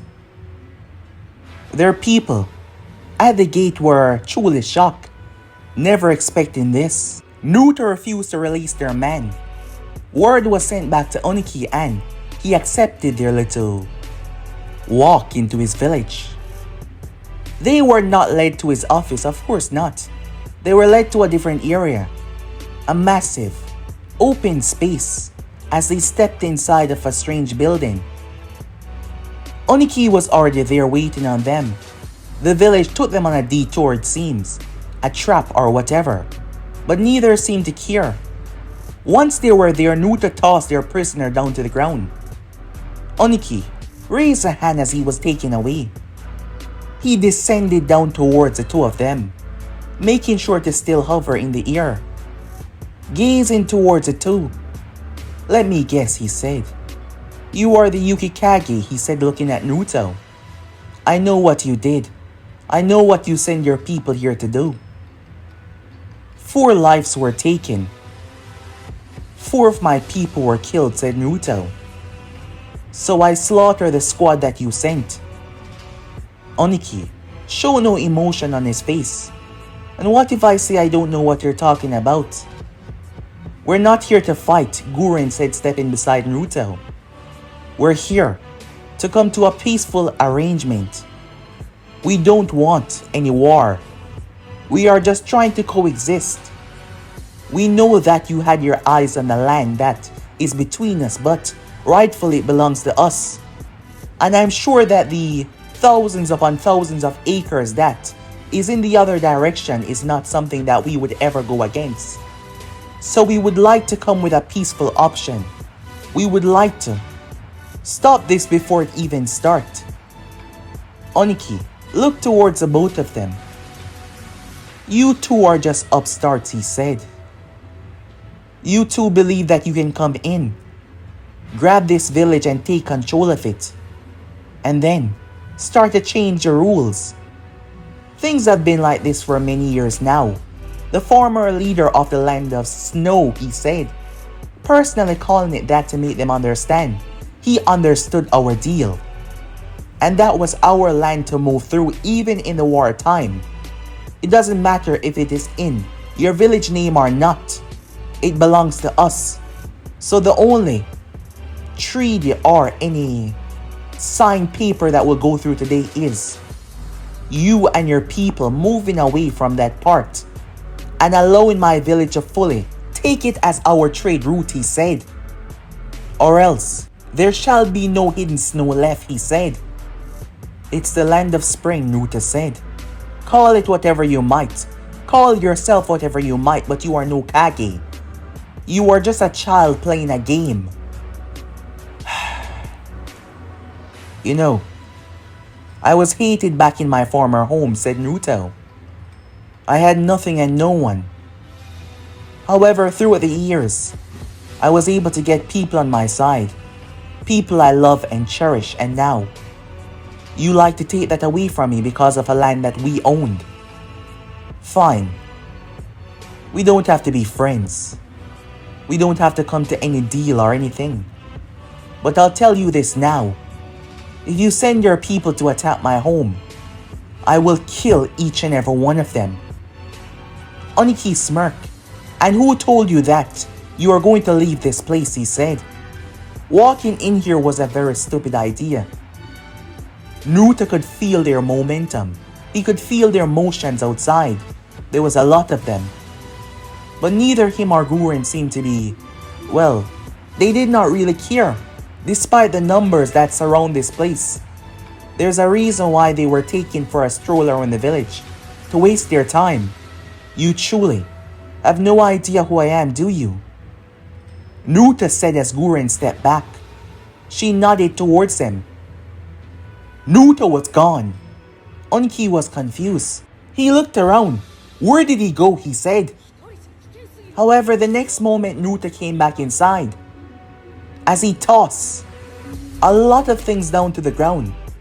Oniki was shocked when he saw that it was headbands. Headbands of all of his people that were outside surrounding this building. And every single one of them that were inside as well. By the time Naruto tossed the headbands, the one in the corners and the shadows finally fell. None of them were dead. Unconscious but not dead. Naruto blitzed towards Oniki, taking the man out of mid-air and placing him against the wall. Oniki was confused. This is your final warning. The next time, it won't be unconscious ninjas. It will be corpses, Naruto said, as he released Oniki. Immediately, Oniki tried to erase the both of them. Feeling humiliated, him being so old and seeing so many leaders, well, to be treated this way by a child. Unfortunately for him, Naruto wasn't just fast. Naruto was literally the god of motion. Naruto held his hand out as Oniki was hit with a volt of electricity that sent him through the building and through another one. Oniki collapsed, burned and charred. Naruto grabbed Guren and they sped away. This would do one or two things. Be enough for him to understand that attacking the land of spring was a stupid idea, or fuel him to do the exact opposite. Either way, they were ready. They were prepared. Because unlike most villages, they didn't have someone that could literally see the motion in everything and understand the motion before one could even blink, or run across the entire world within seconds, more than once. The news about Naruto being the Jinchuriki of the Nine Tails started to spread. The one to do this was none other than Danzo Shimura. You see, Danzo was smart. Over the years, Danzo has accomplished a lot in the background while being Hokage. He used his power to balance out a lot. However, going after the land of spring would be something that the public eye would not like. Throughout the ages, Konoha was always seen as the one to be provoked. They never started the conflict. And many of their allies or friends would be against this if they were to suffer because of Konoha's latest actions. So Danzo released the information. There were two things. Enemies would flock to the land of spring, believing that it wasn't that powerful just in name alone, trying to get the Nine Tails for themselves, other villages. There were two greedy villages out there. Secondly, Konoha Council will have no choice but to send word. They require their tail beast back. The child might have left, but there was a very old law put in place by the first Hokage when he split all of the tail beasts. This was a formality and everyone knew that, because it can easily be outdone by someone refusing to go back, but it would lead to another conflict. Danzo would be seen as the one that had no choice but to reclaim Konoha power to use against their enemies. Thus he was bathed in the light of, well, pure. Danzo was furious over the loss of the Uchiha. Sasuke Uchiha had fled. Yes, Orochimaru had gone through great lengths to ensure that Sasuke was taken from the village. And he hasn't been seen or heard of for years now. Orochimaru had ensured that some of his best had come for Sasuke. No one was there when it happened. No one. However, there were guards that were found. One was alive but the others were dead. They tried to stop the team but they failed. Sakura believed that Sasuke was still out there alive. But many did not believe that Orochimaru would simply want Sasuke to make him stronger. She's been trying her best to get stronger but, well, she lacked the strength to bring someone like Sasuke back. Kakashi Hatake, he was still there, as there was two members, Sai and also Sakura Haruno, but Sai has little by little disappeared. Unaware that Sai was placed on their team as a formality to watch Sasuke in the beginning. But Kakashi now knew, but he did not tell Sakura about it though. It would make everything seem like it was just a sham. Like Team 7 coming together and working as a good team was real in the beginning. Their missions and their exploits to Land of Wave. It would make it seem like all of it wasn't real. Danzo believed that Jiraiya wasn't allowing Tsunade to return. Challenge's position as Hokage was not something they could do now, due to how well he's been running the village and keeping things together. However, she should return as their medic, but Jiraiya claimed that he hasn't found her or seen her, and he seemed to be worried. The Sannin was also staying out of the village as well, watching closely but not making a move against him. Danzo knew that majority of them did not trust him, especially Shikaku Nara, but he didn't care. He would get what he wants, he will rule as he wants. A month later, Oniki was finally allowed to leave the hospital.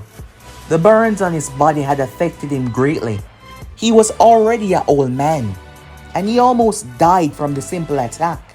Naruto lightning was not your average base lightning technique. It was something much more dangerous.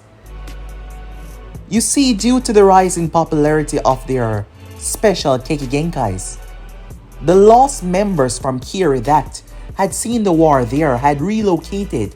They asked for asylum. This was a few years back, and many of them were granted asylum into the village, and they made it their home. There was a lot of Kekigenkai in the Land of Spring. There was different departments that were created, and due to the fact that the war has now come to an end, it didn't change much.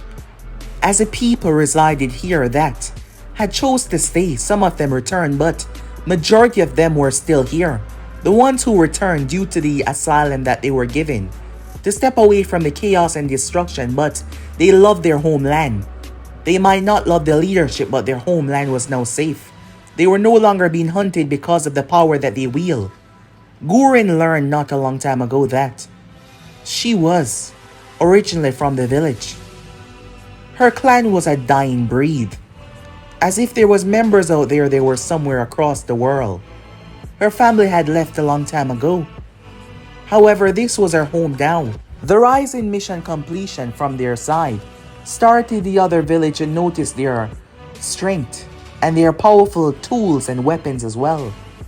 The Raikage, a man that was obsessed with power, refusing to be under another village. Konoha was already so strong despite the majority of things that they lost in the past. Actions had to be made, and after witnessing what happened from one of their people alone, Oniki decided to reach out. They've come together in the past before to wage war on other villages. What's wrong in doing it again? As long as it was for their own beneficial growth, why not work together? They might not trust one another, but they both seek the same: the growth of their villages beyond the others. Konoha was silent. Kiri was not making a move. The sand had become Konoha lapdogs, so they were quiet, as they couldn't make a move without Konoha. Danzo Shimura had made sure of that, in many ways, more than one. While that was taking place as the news broke, they were searching for the Nine-Tails Jinchuriki, but after their spy had went through Konoha and they were unsuccessful, they believed that the beast had been killed in the host, and it will take time to reform. However, years has passed and nothing has changed. The organization known as the Akatsuki, they were lacking any tail beast at the moment. The One-Tails was not seen since the attack on Konoha. They've yet to go after Kiri. They've yet to go after Kumo.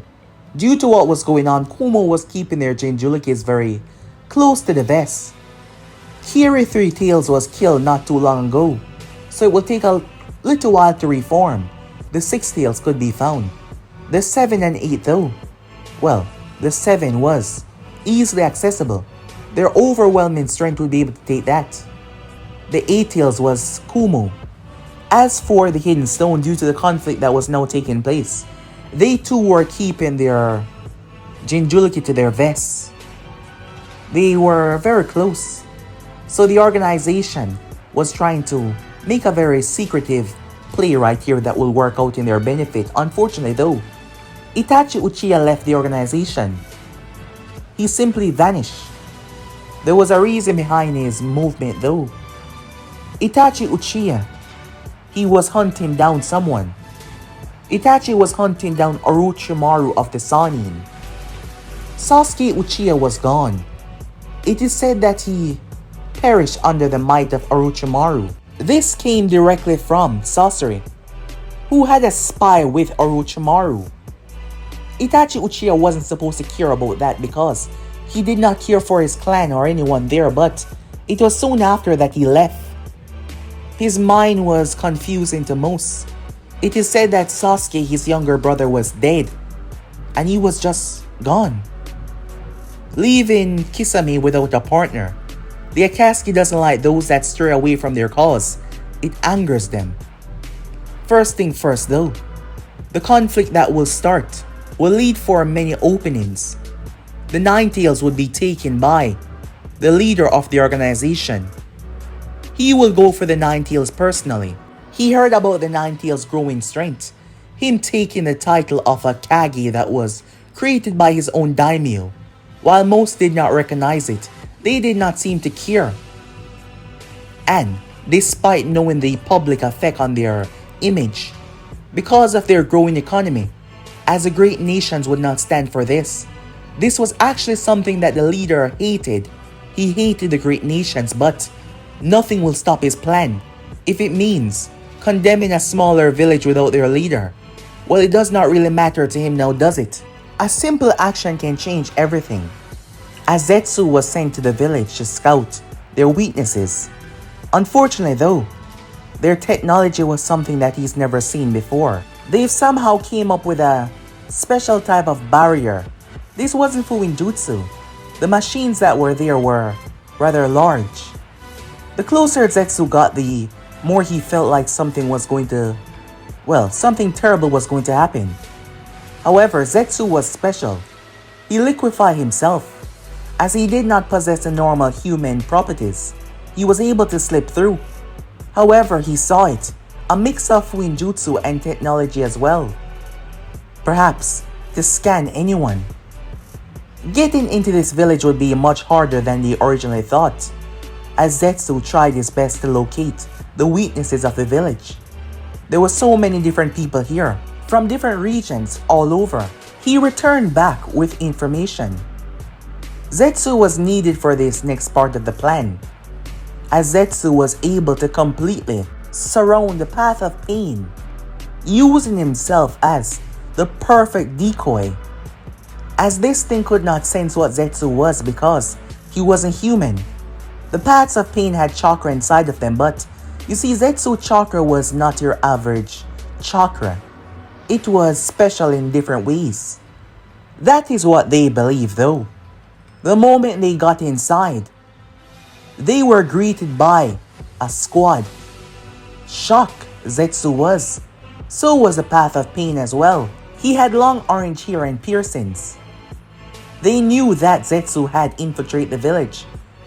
It seems like the device were able to pick up on his molecular structure as well.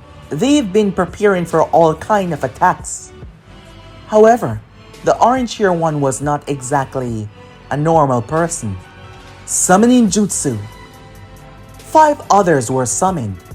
Naruto was within the room, watching from the cameras that were all over. He looked towards the monitor that was there, 1 turning into 6. It was a summoning, quickly sending information to tell the others to pull back.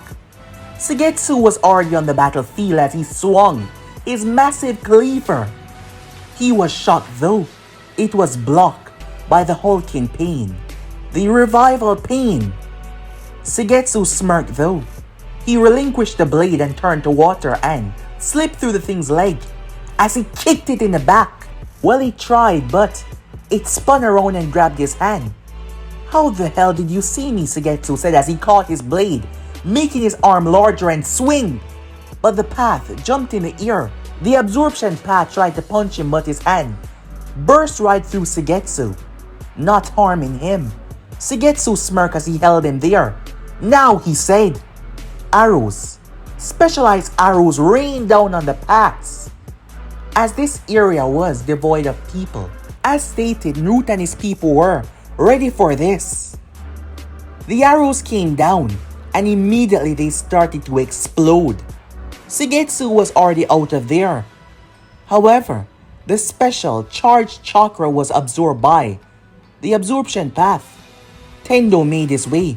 The summoning path raised his hand to summon more creatures, but his hand was grabbed. Neither of them saw it.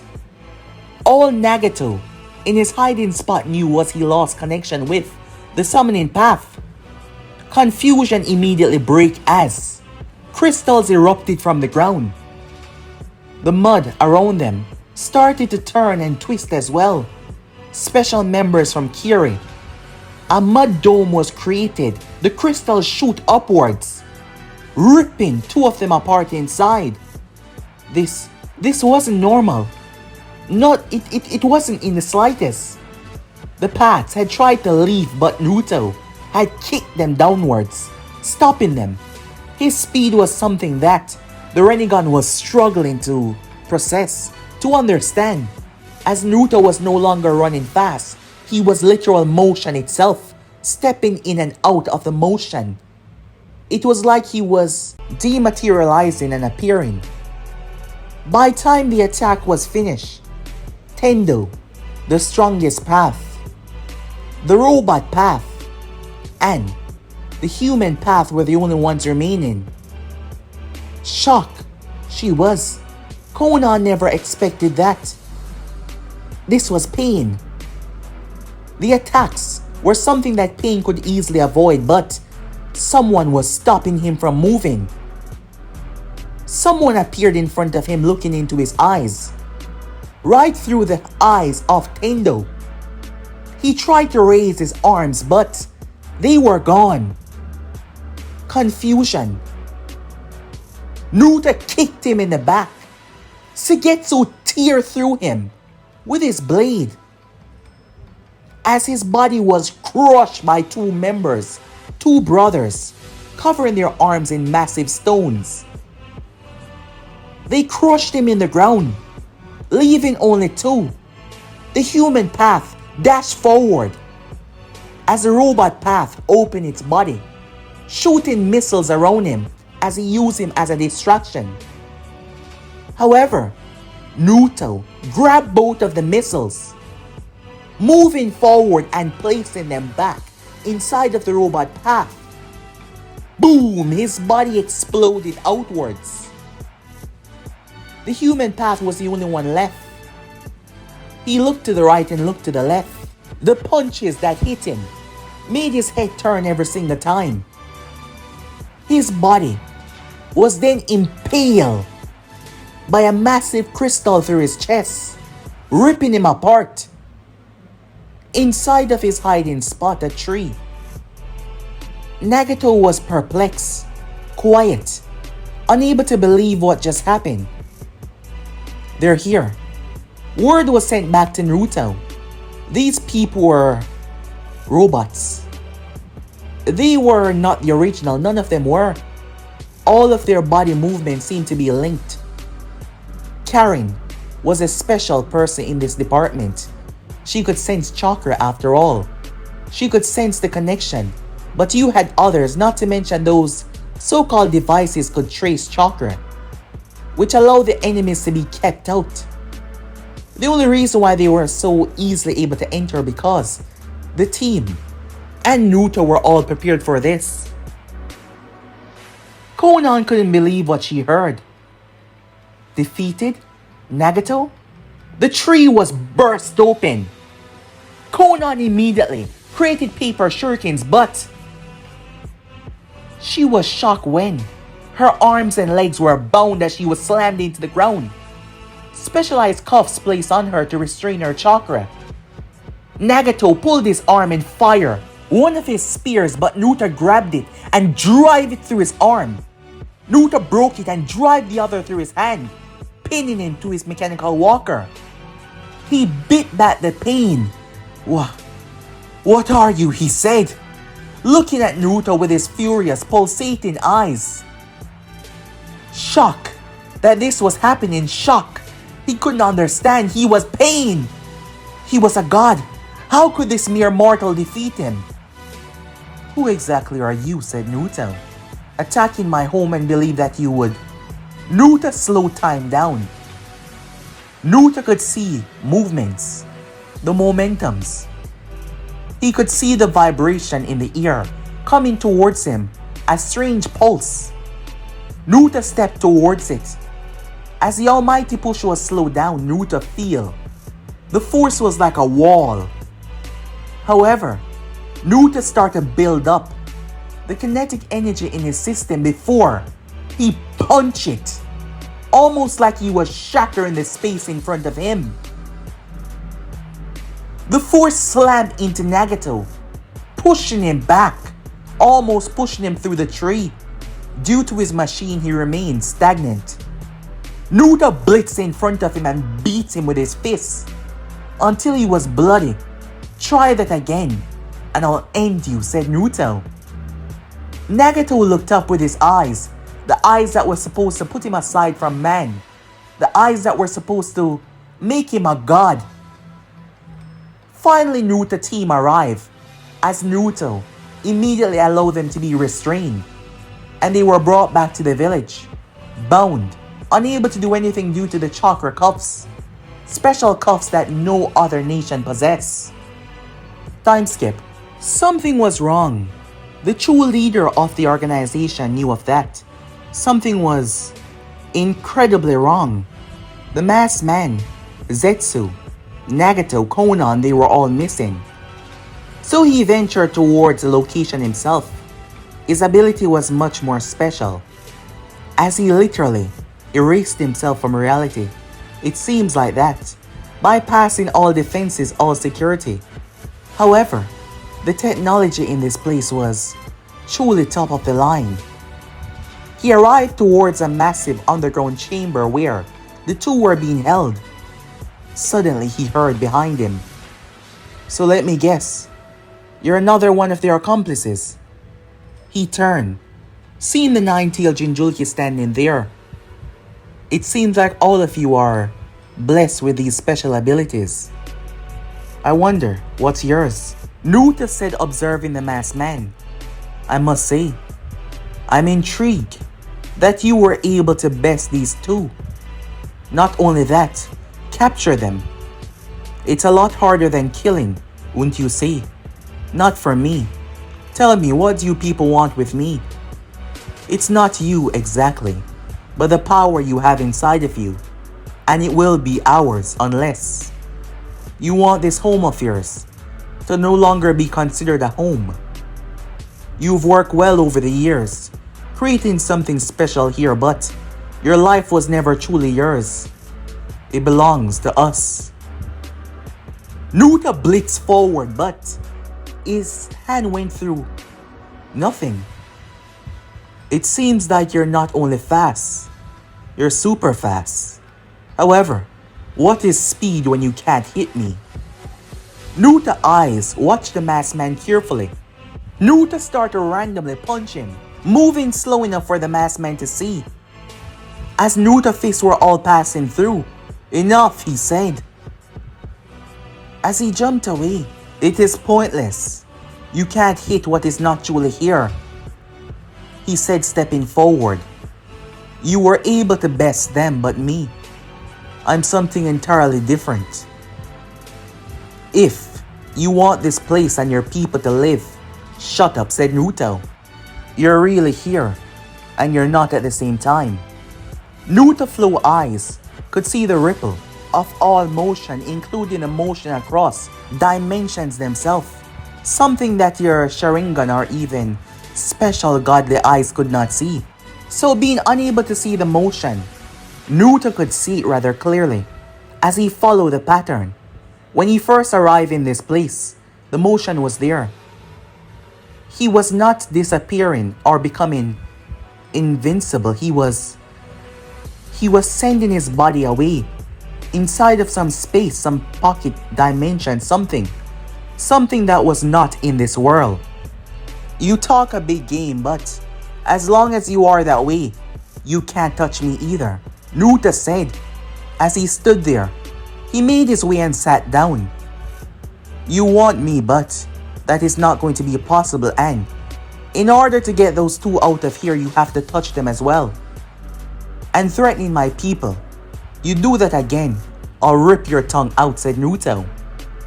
You say that like you can touch me, the masked man said. The masked man believed that he could best Naruto by simply trapping him in his dimension. In order to do that though, he had to make himself vulnerable. That was until Naruto spoke. You know, lately, I've been thinking about the boundaries of my speed, about my motion, and I realized that I truly don't have one.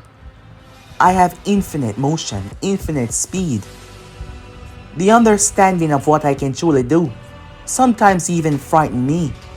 Sometimes the world seems to be so slow, or sometimes I seem to be so fast. Your technique is a perfect way for me to truly see what I can really do, said Naruto as he got to his feet. There's no point in explaining yourself anymore because you are already dead. What? The masked man said, confused. Naruto then started to tremble as his whole body started to vibrate at such a frequency that it started to affect the space around him. The motion of moving so fast started to tear space. It started to rupture space around him. The place started to behave out of control, almost like reality was being torn apart as Naruto was going faster than he ever went before, bypassing any limits, going with infinite speed and infinite motion. Naruto then shoved his hand through the masked man. However, his technique was still activated. That is when the masked man started to glitch, literally, as Naruto smiled. Vibrational sync breach. As Naruto vibrational frequency, he was able to match the same frequency by studying it. Those attacks that Naruto threw, it was not just to see it but to understand. As Naruto used his eyes, the flow, to see the different patterns and understand it. All of that speed, all of that motion, all of that vibration, Naruto was able to create a little breach, almost like a blockage, causing the masked man technique Kamui to glitch.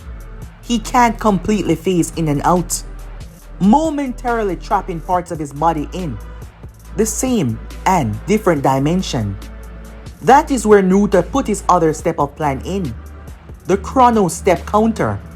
Naruto moved beyond the speed of light itself. As he moved around his own village, Naruto transcend light and step into the future using chrono step. The amount of energy that was built up was enough to shatter mountains upon being released out of the motion. as Naruto stepped into the future.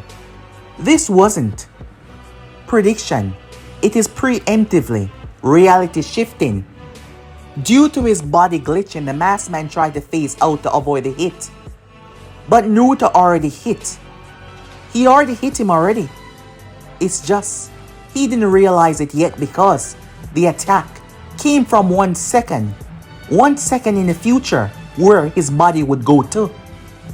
And just like that, the force that hit him, it crushed through the space. Due to its glitch, it caused damages beyond the eyes could see. Except for Naruto, who could see the motion movement in this reality and any other that was beyond it. Naruto punch, the shockwave that it sent through his body. Immediately his existence folding on itself. The amount of force broke space with inside of his body as Naruto gone beyond the speed of light. Learning that speed wasn't his thing. It was just the motion. Naruto wasn't just moving super fast when he truly decided to move. It wasn't just super speed. It was far beyond that. Naruto was controlling all aspects of motion, including space, time, momentum, cause, vibrations, and effect as well. So the amount of force that was just used was able to break the space inside of the masked man's body, which needed to be filled, otherwise it would fracture reality. Luckily, this world was balanced to keep itself at a float. And Naruto punch being 1 second in the future, counteract with 1 second in the past. He did this personally to ensure that there would not be any lasting effect, causing the two forces of space to clash in together. And when they did, they pulled everything like a black hole, swallowing itself along with the masked man as it crushed him inside. He was gone. Completely. Time skip. Upon waking up, never feeling so ashamed before, never thinking or truly believing that he can be bested, Naruto was there, trying to understand. Both of them were beyond shock when they learned that he killed the masked man, as they failed to truly understand this person's power. They failed to truly understand the god of motion itself. He called himself a god, but in front of him stood a real god. Naruto wasn't about to release them. There was the option simply to kill them and get it over with, but he desired to know everything about their organization and what they desire with the tail beasts. Pride was on the line for Nagato. Being bested like that truly affected him greatly. Konan believed that a change could be made here though. Seeing Nagato bested made her realize that he was indeed human as well. She knew that, but perhaps over the years, she's been telling herself that he wasn't. And now the effects of that, the effects of being crushed so easily started to affect him. Yes, it did. However, they found themselves unknowing the next move. They were always the ones that were making the next move, but now things were different. Problem was arising. The two nations were preparing themselves to launch an attack on Naruto's home.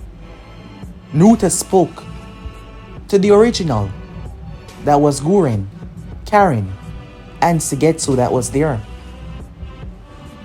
They spoke about this in the past already, just like what happened when Karin, when they learned about her past, actions had to be made to save a lot of life. Naruto did not want to risk it. And it is better that they truly understand. Thus, they spoke to Koyuki. Koyuki understood the difference between power and that Naruto was on a level that most people could not even truly understand. How could you stop someone that can literally kill you before you understand that you were even dead? It started like a normal day. However, Kumo started to be ripped apart. It seems like a natural disaster. Mountains start to crash. The hidden stone was being ripped apart as well. You see, Naruto was running back between both villages, using the west coast between them. Naruto was causing Armageddon. At the speed that he was running with, the transit force through his legs, as the momentum shift of the planes, Naruto was purposely allowing them to cause great disaster within the villages. Disaster that was toppling mountains, that was causing mayhem and destruction. Civilians being rushed to safety. Chaos, destruction. Naruto was literally tearing their village apart. That was beyond what they expected. Despite seeing with his own eyes, Oniki never expected this. This was complete destruction. And then it suddenly stopped. Oniki and the Raikage found themselves in the same place. Both men moved before they could even understand or realize what happened. As Naruto was there, I think it's time that we talk. And this time, you two will listen before you say a word. Naruto was mainly speaking to Oniki, but he didn't want the Raikage to speak either. I was the one behind that. I have the power to rip both of your villages apart. I understand that you believe that competition is something that is scary, and yes, perhaps it is. But I do not truly care. This place that I've built is my home, and these people, I love each and every one of them. And you two plan on attacking my home, and I swear if you do, I'll destroy everything. I want you to hear my words very clearly. That was just a small fragment, a small piece of what I'm capable of. I moved you two without you two even realizing I can end your life. I can end every shinobi in your villages in a matter of a minute. I can destroy every building and wipe out every single participant in the land of lightning and the land of earth. And if you truly believe I will not for the sake of my people, then try it. This will be your final and last warning. Put your people against mine. Attack my home and I will bury. Single-handedly, I will bury each and every one of you until you're the last left of your own villages, and then you will understand what power I wield. I will not have this conversation again. Attack and die. That is the only philosophy that I live by. My people mean too much to me to allow you scum to claim their life for power or land. So do as you must, but no, you will condemn your entire island, your entire livelihood to condemnation and death. Naruto said as he sped off. Both had to return back to their home to see the destruction and the lives that were lost. Both proud and powerful men, but they realized that they weren't dealing with something normal here. They realized that they were dealing with something that they couldn't handle. Unknown to most, a phenomenal battle took place. Itachi Uchiha had to look Sasuke Uchiha in the eyes. But Sasuke was no longer himself. You see, Orochimaru took Sasuke's body. Sasuke was gone. Itachi found him. Sasuke was gone. All of this he did for his younger brother. Itachi was sick. Orochimaru, with Sasuke's body, now had a Sharingan. The first phase of the Sharingan, the three totem. Orochimaru was frightened when he saw the love that Itachi truly had for his brother. The love that fueled him to summon that behemoth, his Susanoo. Orochimaru believed that his battle would end in his favor, but Itachi Uchiha sealed Orochimaru away, along with his brother. And he died. Yes, he died. collapsing right there and then. The ground shattered as he fell into a ravine. No one knowing about the battle that crushed two powerful shinobis. Their names soon to be erased without sight of them. Back with Naruto, Nagato was different than Konan. Konan truly liked to understand. However, they believed that he was doing this in a way that they didn't understand. Naruto, after keeping them for weeks, truly trying to understand everything about the organization, but at the same time, it was Konan. Perhaps they weren't so bad as he thought. Nagato's ideology had been broken that he was some sort of god, as he was taken back to that time when he was weak, when his parents were killed.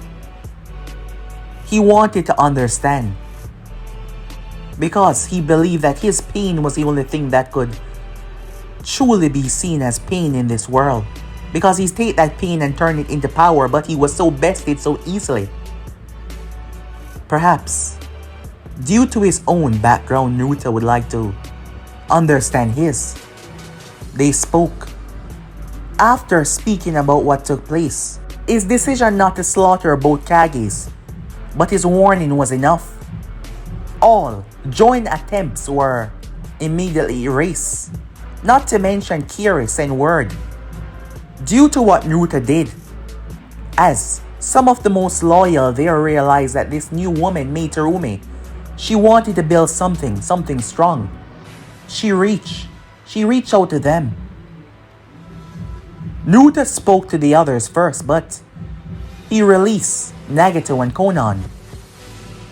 This was a rather turning event, as they too seek for something better, and Naruto believed they could do it.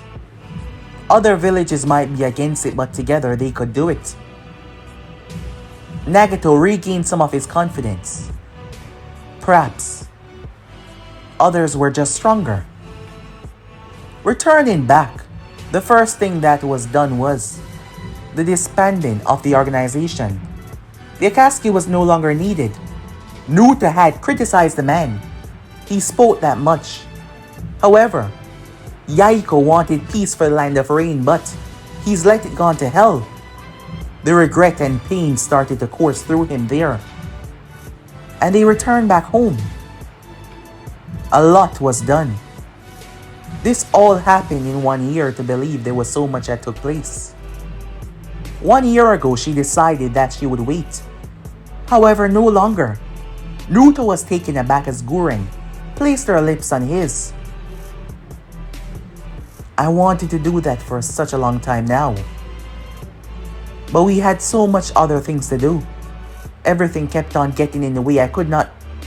She was silent as Naruto kissed her. She was the first person, the one that was there from day one for him. Emotions swelling outwards now finally. Strangely enough, the two that seemed to detest one another as well, and that was Karin and Suigetsu, had been seen together a lot. Time skip. 5 years passed by.